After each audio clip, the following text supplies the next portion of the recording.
ബെൽമൗത്ത് നിർമ്മാണം ഇനിയും ആരംഭിച്ചില്ല. അടിപ്പാതയിലെ ഗതാഗതക്കുരുക്ക് ദുരിതമായി മാറുന്നു. ബെൽമൗത്ത് നിർമ്മാണം ഇനിയും ആരംഭിച്ചില്ല. അടിപ്പാതയിലെ ഗതാഗതക്കുരുക്ക് ദുരിതമായി മാറുന്നു. സർവീസ് റോഡ് വഴി വരുന്ന വാഹനങ്ങൾക്ക് പുറമെ റെയിൽവേ സ്റ്റേഷനിലേക്കും വിവിധ വിദ്യാഭ്യാസ സ്ഥാപനങ്ങളിലേക്കുമുള്ള വാഹനങ്ങളും കോടതി ജംഗ്ഷനിലെ അടിപ്പാത വഴിയാണ് കടന്നുപോകുന്നത്. ഇതിനു പുറമെ സ്വകാര്യ ബസ്സുകളും ചരക്ക് ലോറികളും ഇതുവഴി എത്തുന്നതോടെ അടിപ്പാത ജംഗ്ഷനിലൂടെ കടന്നുപോകാൻ പറ്റാത്ത അവസ്ഥയാണ്. വലിയ വാഹനങ്ങൾക്ക് അടിപ്പാത കടന്ന് സർവീസ് റോഡിലേക്ക് വളച്ചെടുക്കാൻ പറ്റാതെ വരുന്നതാണ് പ്രധാനമായും ഗതാഗതക്കുരുക്കിന് കാരണമായി മാറുന്നത്.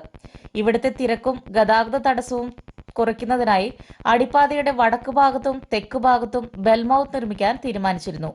ഇതിനായി വിദ്യാഭ്യാസ ഉപജില്ലാ ഓഫീസിന് സമീപം ഗതാഗതത്തിന് തടസ്സമായി നിന്നിരുന്ന KSEBയുടെ പോസ്റ്റുകൾ ലക്ഷങ്ങൾ ചെലവിട്ട് മാറ്റി സ്ഥാപിക്കുകയും ചെയ്തിരുന്നു.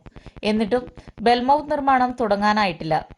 നഗരസഭയുടെ അനാസ്ഥയാണ് ഇതിന് കാരണമെന്നാണ് നാട്ടുകാരുടെ ആരോപണം. കോടതി സമുച്ചയത്തിന്റെ നിർമ്മാണം കൂടി പൂർത്തിയാകുന്നതോടെ ഇവിടുത്തെ സർവീസ് റോഡിൽ വാഹനങ്ങളുടെ വലിയ തിരക്ക് അനുഭവപ്പെടും. വിവിധ കോടതികളിലേക്കും ഓഫീസുകളിലേക്കും വരുന്ന ജീവനക്കാരുടെയും അഭിഭാഷകരുടെയും വിവിധ കേസുകൾക്കായി എത്തുന്നവരുടെയും വാഹനങ്ങൾ കൂടി ഇവിടെ എത്തുന്നതോടെ വലിയ ഗതാഗതക്കുരുക്കാണ് അനുഭവപ്പെടുക.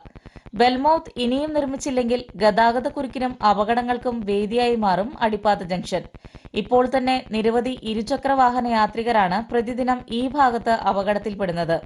നഗരസഭാ ചെയർമാൻ മൗനം വെടിഞ്ഞ് ബെൽമൗത്ത് സ്ഥാപിക്കാൻ നടപടി സ്വീകരിക്കണമെന്നാണ് ആവശ്യമുയരുന്നത്.